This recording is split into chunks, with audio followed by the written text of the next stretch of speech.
What would you do if the ocean swallowed your ship, your food, your friends, everything, and left you drifting alone in a world of endless blue? No land, no rescue, just you and the will to survive.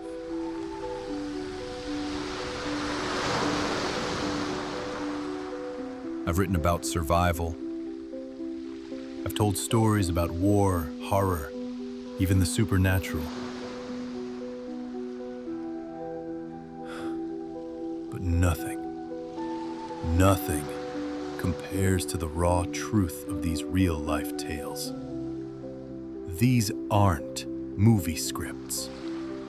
These are the stories of people who stare death in the face for weeks, even months, lost at sea, battling sharks, drinking rainwater, and eating raw birds, just to see one more sunrise.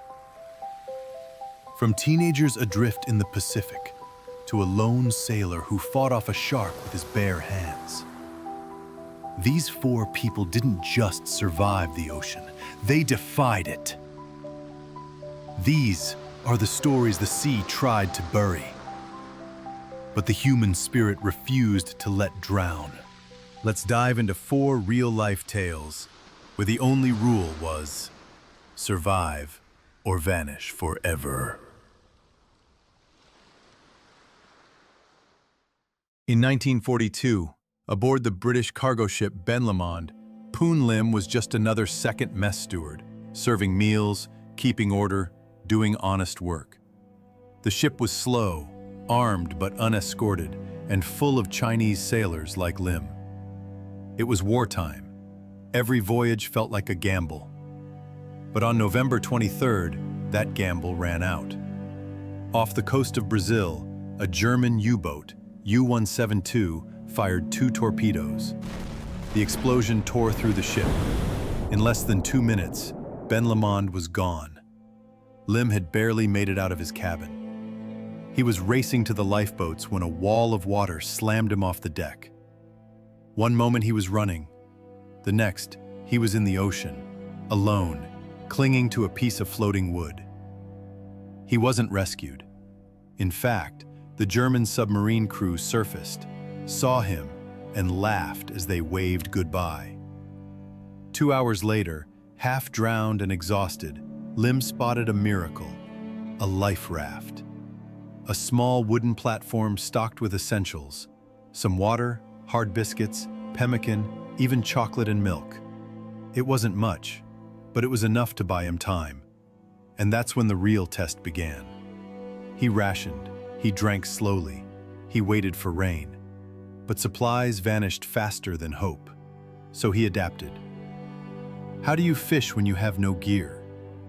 Lim pulled apart rope to make line, bent a flashlight spring into a hook, crushed biscuits into bait, and when he caught small fish, he used them to catch bigger ones. What do you eat when the ocean goes quiet? You wait for birds. He snatched gulls from the raft, drank their blood, salted their meat with seawater, and dried it in the sun like jerky. And when a shark came circling, Lim hauled it aboard, beat it to death with a water jug, cut it open and drank from its liver for hydration. He was wearing only a shirt and vest. He made a skirt out of a lime juice sack. He built a canopy from canvas to block the sun and tied himself to the raft in case he fainted and rolled into the sea. He tied knots in a rope, counted full moons. But eventually, he stopped counting altogether, because out there, time had no meaning. The ocean kept moving, with or without him. Ships passed. Planes flew overhead. He shouted in English, fired flares. Nothing. Why didn't they stop?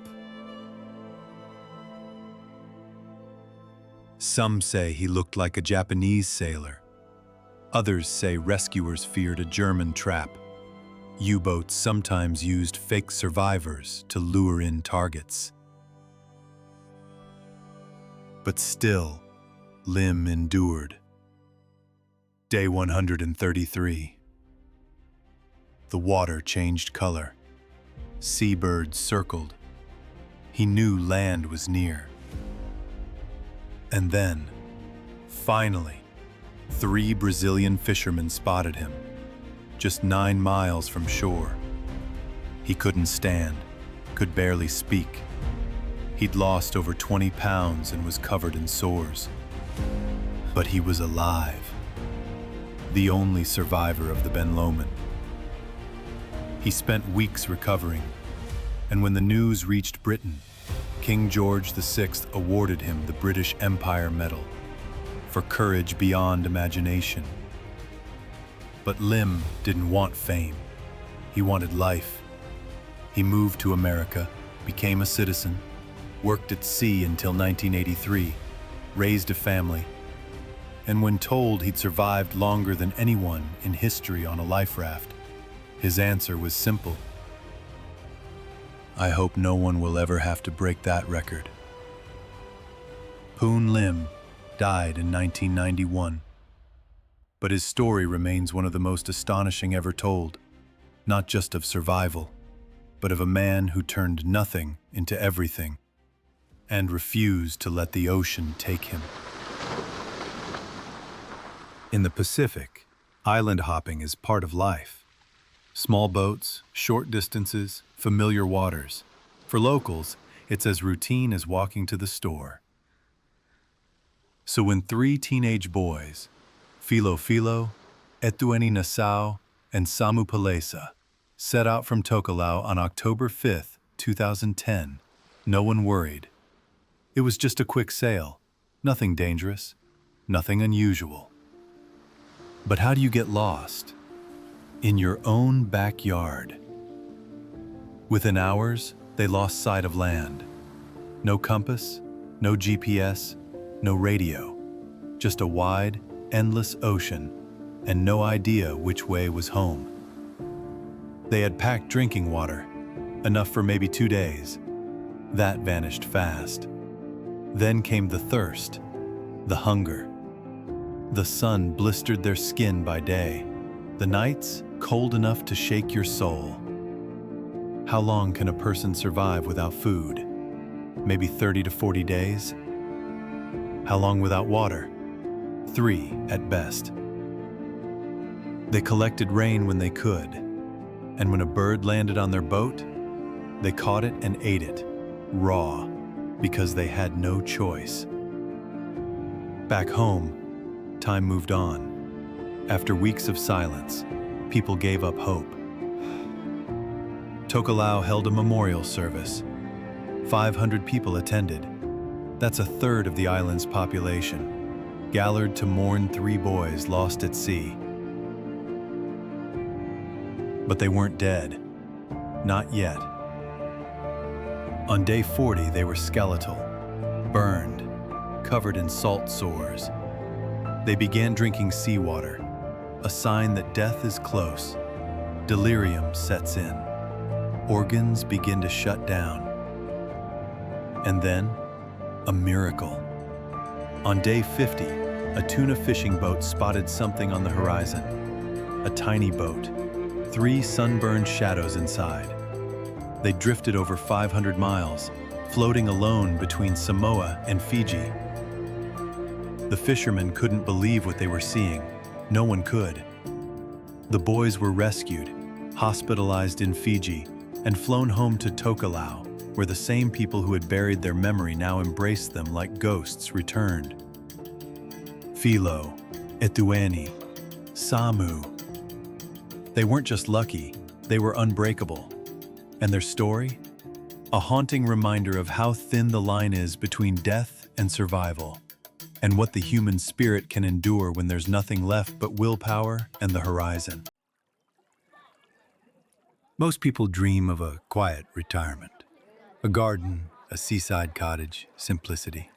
But Maurice and Marilyn Bailey weren't like most people. In 1973, they sold everything they owned in England, bought a 31-foot yacht named Arlen, and set sail for New Zealand. It wasn't just a vacation, it was their new life. One of freedom, challenge, and the open sea. And for a time, it was perfect. They cruised through the Caribbean, passed smoothly through the Panama Canal, and pointed their bow toward the vast Pacific. But then, disaster. Just 3 weeks out from Panama, in the dead of night, they were jolted awake by a thunderous crash. A whale, massive, sudden, and silent, had struck the yacht, ripping a gaping hole in its side. Within minutes, Arlen was sinking. Grabbing what they could, some canned food, rain gear, a compass, and a few flares, they abandoned ship and climbed into a 6-foot inflatable life raft. From that moment on, they weren't sailors anymore. They were survivors. For the first week, they rationed canned food and water, but it ran out fast. Their only hope? Rain. They used a tarp and makeshift funnels to collect it in cups, bowls, even their mouths. If clouds didn't come, they didn't drink. When hunger set in, they adapted.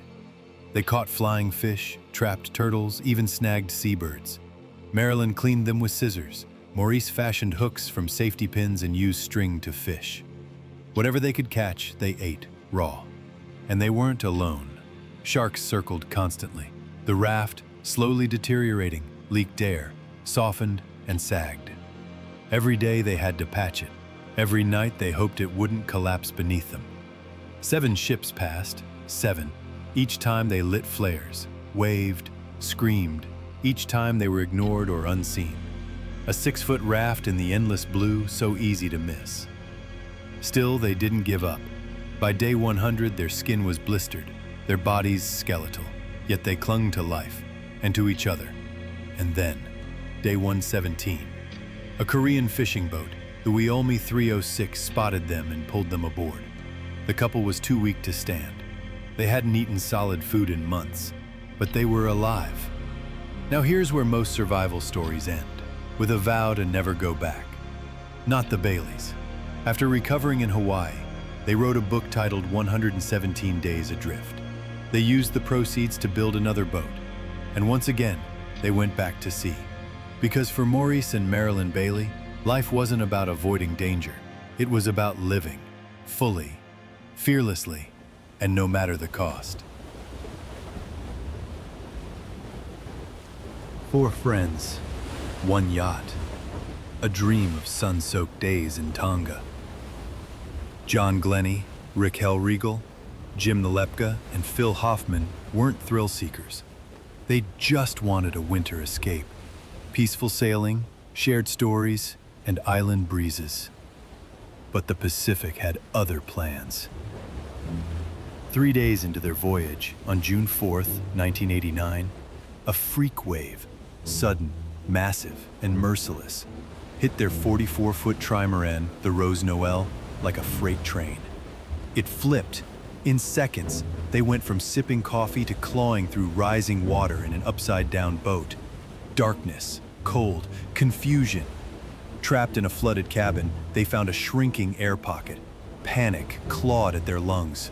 But they knew staying there meant drowning. So they did the unthinkable. Using makeshift tools, they cut a hole in the hull and climbed onto the upturned vessel, now their only lifeline. The Rose Noel didn't sink. It bobbed, barely, like a crippled sea creature. Their emergency beacon fired, but no help came. Days turned to weeks. With no rescue in sight, they got resourceful. They rigged a rainwater catchment system using tarps and plastic sheets. Glennie dove back inside the capsized hull and salvaged a gas cooker, which became their beacon of sanity. They caught fish, cooked meals, shared silence. Storms came, sharks circled. Saltwater sores burned their skin. They drifted for 118 days. No ships, no planes, no signs of the outside world. And then land. On September 30th, 1989, the upside-down Rose Noel, carrying 4 men barely holding on, washed ashore on Great Barrier Island, New Zealand. Here's the chilling part. Just 50 yards off course, and they would have hit jagged cliffs. Certain death.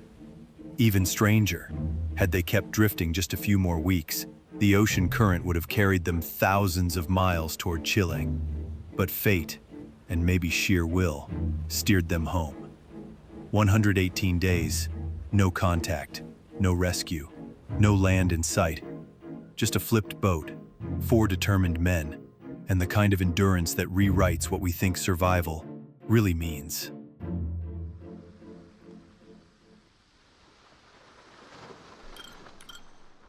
The sea is a beautiful mystery. But when it turns against you, survival depends on luck, resilience, and the unbreakable human spirit. If you found these stories as gripping as we did, be sure to like, share, and subscribe for more real-life survival tales. And remember, when you're out on the water, never underestimate the ocean.